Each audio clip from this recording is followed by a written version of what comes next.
जय माता दी। बड़ों को मेरा चरण स्पर्श और छोटों को मेरा प्यार। मैं एस्ट्रोलॉजर प्रियंका भारद्वाज स्वागत करती हूँ आप सभी का अपने इस यूट्यूब चैनल पर। और आज मैं आप सभी से बात करने आई हूँ बैसाख मास को लेकर। 7 अप्रैल 2023 से बैसाख का महीना ऑलरेडी शुरू हो गया है, लेकिन आप लोगों की जो क्वेरी थी कि मैम आप हर मंथ का बताते हो, तो प्लीज़ हमें ये बताइए कि बैसाख के महीने में मान्यता क्या है, क्या क्या चीज़ें करनी चाहिए और क्या क्या चीज़ों का ध्यान हमें रखना चाहिए। तो देखिए, बैसाख का महीना वैसे भी देखिए ये बहुत ही पवित्र पावन महीना कहा जाता है। इस पवित्र मास में भगवान विष्णु की उपासना को बहुत ही महत्वपूर्ण माना जाता है। बैसाख मास में भगवान विष्णु यानी कि देवगुरु बृहस्पति, जो इस मास के जो गुरु हैं वो हम कहेंगे देवगुरु बृहस्पति हैं, और देवता जो इसके हैं वो इंद्र है। तो पंचांग के अनुसार बैसाख मास में कई महत्वपूर्ण व्रत और बहुत सारे त्योहार भी मनाए जाते हैं। इनमें से प्रमुख त्योहार कौन सा है जानते हैं आप, जिसका हम सब बेसब्री से इंतज़ार करते हैं? अक्षय तृतीया। क्योंकि अक्षय तृतीया हम कहते हैं ना, इस दिन किया हुआ दान, हालांकि बोला जाता है अक्षय तृतीया पर आप जो खरीदते हैं वो बढ़ता है, वो बहुत अच्छा होता है, लेकिन अक्षय तृतीया पर दान का बहुत बड़ा महत्व है। इस दिन किया हुआ दान, अक्षय मतलब जिसका कभी क्षय ना हो, जो चीज़ कभी ख़त्म ना हो। तो अक्षय तृतीया पर किया हुआ दान आपका कभी भी ख़त्म नहीं होता। इस दान को कभी भी कोई और आपसे नहीं छीन सकता। तो अक्षय तृतीया इस महीने में होती है। इसके साथ में परशुराम जयंती मनाई जाती है और सीता नवमी का पर्व भी बहुत जगह बड़े ही हर्षोल्लास से मनाया जाता है।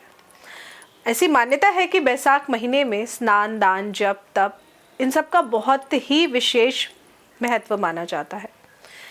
साधक को विशेष लाभ मिलता है अगर इस महीने में आप जप, तप, ध्यान, जो भी आपकी इच्छा है, दान, पुण्य, इन सब में बिलीव करते हैं और करते हैं, तो आपको पुण्य प्राप्ति ज़रूर होती है और जीवन में आ रही सभी समस्याएं दूर हो जाती हैं।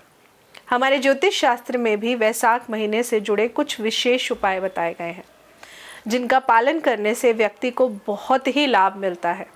तो आइए जानते हैं बैसाख मास के कुछ महत्वपूर्ण उपाय, या फिर मैं कहूँ क्या क्या चीज़ें करनी चाहिए। एक दैनिक जीवन में हम किन किन बातों का ख्याल रखें। बैसाख मास में भगवान विष्णु की उपासना को बहुत ही महत्वपूर्ण माना जाता है, इसलिए रोजाना सुबह कम से कम 11 बार आप ओम विष्णुवे नमः इस मंत्र का जाप कर सकते हैं। ज़्यादा नहीं तो 11 बार कर लीजिए, पर करिए ज़रूर।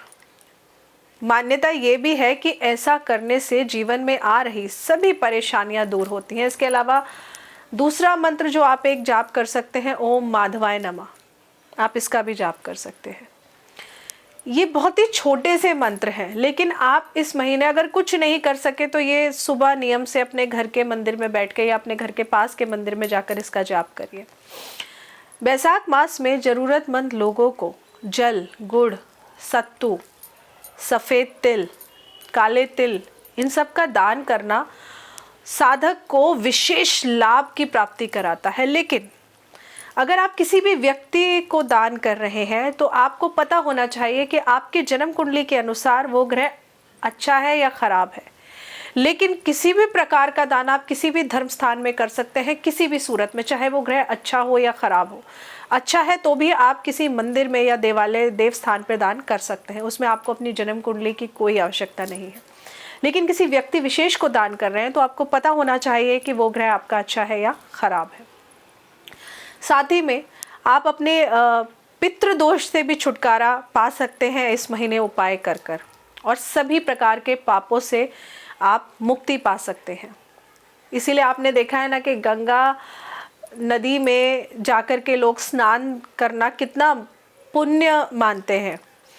बैसाख महीने में गर्मी क्योंकि अपने चरम पर होती है, इसलिए इस मंथ में ज़रूरतमंद लोगों को आपको छाते का दान, चप्पल का दान, प्याऊ का दान, गर्मी से त्रस्त पशु पक्षियों को पानी, भोजन दान ज़रूर करना चाहिए। और ऐसा करने से आप 1000 राजसूय यज्ञ के समान फल प्राप्त करते हैं। इसके साथ ही इस मास में छायादार वृक्ष की सेवा करने से जीवन में खुशियों का आगमन होता है। वो क्यों? क्योंकि आप अगर किसी वृक्ष को जल से सींच रहे हैं, उसकी छाया में बैठकर जब कोई इंसान, जो मनुष्य जब बैठता है, उसकी छाया का सुकून प्राप्त करता है, तो मन ही मन कहीं ना कहीं उसकी आत्मा बड़ी तृप्त होती है, जिसका पुण्य भी आपको मिलता है। इस पवित्र वैशाख मास में अक्षय तृतीया पर्व भी मनाया जाता है, इसलिए इस महीने में सोना चांदी जैसे शुभ चीज़ों की खरीदारी को भी बहुत ही अच्छा माना जाता है। लेकिन मैंने कहा ना, वैशाख का महीना अक्षय तृतीया यानी कि दान करना बहुत ही लाभदायक है। ऐसी मान्यता है कि ऐसा करने से जीवन में बहुत सकारात्मक ऊर्जा का आगमन होता है और परिवार में सुख समृद्धि की वृद्धि हमेशा होती रहती है। स्वास्थ्य के दृष्टिकोण से वैशाख मास में व्यक्ति को जल का सेवन सर्वाधिक करना चाहिए और सबसे ज़्यादा ज़रूरी ये है कि मसालेदार चीज़ों का सेवन करने से परहेज़ करना चाहिए। इस मंथ में भोजन, देखिए मसालेदार चीज़ों का सेवन इसलिए मना है क्योंकि ये भोजन तेल से बनता है ना, तो तेल का इस्तेमाल इस मंथ में कम से कम करना चाहिए। सरसों के तेल का इस्तेमाल मत करिए, मूंगफली के तेल का इस्तेमाल मत करिए, तिल के तेल का इस्तेमाल मत करिए। इन सभी का सेवन करने से वैशाख के महीने में आप देखेंगे कि आपकी सेहत और ज़्यादा ख़राब हो सकती है, तो इन सब का सेवन बिल्कुल भी नहीं करना चाहिए। जहाँ तक संभव हो आप घी में भोजन पकाइए। वैसे भी देखिए, घी, गाय का घी खास तौर से अमृत के समान माना गया है। गर्मी के मौसम में क्योंकि संचारी बीमारियां बढ़ जाती हैं, इसीलिए इस दौरान तेल और तेल से बनी चीज़ों का सेवन हमें कम से कम करना चाहिए ताकि आप लोग बीमार ना पड़े। साथ ही इस मास में सूर्योदय से पहले उठें और ठंडे पानी से स्नान करें। ये भी एक तरीके का, जैसे हम कार्तिक के मास का नियम निभाते हैं ना, तो ये वैशाख मास के नियम में आ जाता है। वैशाख मास का महत्व मैं आपको एक श्लोक के माध्यम से बताती हूँ। ये मेरे गुरु ने मुझे सिखाया था। अगर मुझसे कोई गलती हो जाए श्लोक को पढ़ने में, तो मैं पहले ही आप लोगों से क्षमा मांगती हूँ। बड़ा ही प्यारा सा, बहुत ही अच्छा सा श्लोक है। ना माधव समो मासो, न कृतेन युगम समम, न च वेद समम शास्त्रम, न तीर्थम गंगया समम।